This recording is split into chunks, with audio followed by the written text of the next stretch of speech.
పోలవరాన్ని ఏం చేశారో మీరు చూశారు. ఎప్పుడో పూర్తి అయిపోయి ఉండాలి. ఆ రోజు తెలుగుదేశం ప్రభుత్వం కంటిన్యూ అయి ఉంటే 2020కి పోలవరం ప్రాజెక్టు పూర్తయి మీ అందరికీ పునరావాసం కూడా ఇచ్చి మీరు కూడా ఇప్పటికి సెటిల్ అయ్యేవారు. దగ్గర 400 కోట్ల రూపాయలతో డయాఫామ్ వాళ్ళు కడితే అది ఈ రోజు మొత్తం మునిగిపోయి కొట్టుకొని పోయి ఇప్పుడు 990 కోట్ల రూపాయలు ఖర్చు పెట్టే పరిస్థితికి వచ్చాం. అదనంగా ఇంకొక డయాఫామ్ వాళ్ళు కడుతున్నాం. జగన్ దమ్మున్న మగాడు.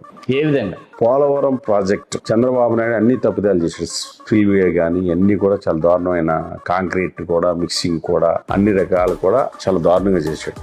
దాన్ని కంప్లీట్ చేయాలంటే ప్రతి ఒక్కటి కత్తిమీద స్వామి. సెంట్రల్ గవర్నమెంట్ అనుమతి తీసుకున్నా కత్తిమీద స్వామి. అది చంద్రబాబు నాయుడుకి వచ్చిన అవకాశాన్ని అతను దుర్వినియోగం చేశాడు, సద్వినియోగం చేయాలి. ప్రతి ఒక్కటి ఏమనుకున్నారు, అనుభవించడం చేసేస్తాడు, ఆంధ్రాలో చేసేస్తాడు. దుర్గగుడి ముందు ఫ్లైఓవర్ వేయలేకపోయారు మొత్తం 5 సంవత్సరాల కాలంలో. అది గడ్కరీ గారు ఇచ్చినా సరే దమ్మున్న మగాడిని ఏ చీఫ్ మినిస్టర్ కూడా ఈ ప్రాజెక్ట్ నేను కట్టలేను, ఆంధ్రప్రదేశ్ ప్రజల్ని మోసం చేయలేను. అదే ఆంధ్రప్రదేశ్ ప్రజలు నన్ను ఎప్పుడు ఇంకా నన్ను అంటే క్షమించరు. ఈ ప్రాజెక్ట్ ఇలా కడితే నాకు ఇలా డిజైన్ మార్పించి చేయండి అనగలిగిన దమ్మున్న మొగాడు నేను చెప్తున్నాను. ఆ విషయం ఇది ఎవరికి పబ్లిక్ తెలియదు. అంటే పోలవరం ప్రాజెక్టులు ఎంత ఫ్రాడ్ చేసాడన్నది మీరు అర్థం చేసుకోవాలి. చంద్రబాబు నాయుడు గారు ఆ ప్రభుత్వం ఆ స్పిల్వే కానీ అన్ని కూడా ఇప్పుడు లీక్ అవుతూనే ఉన్నాయి. దాన్ని చేయడం అందుకనే పని ఆగుతుంది.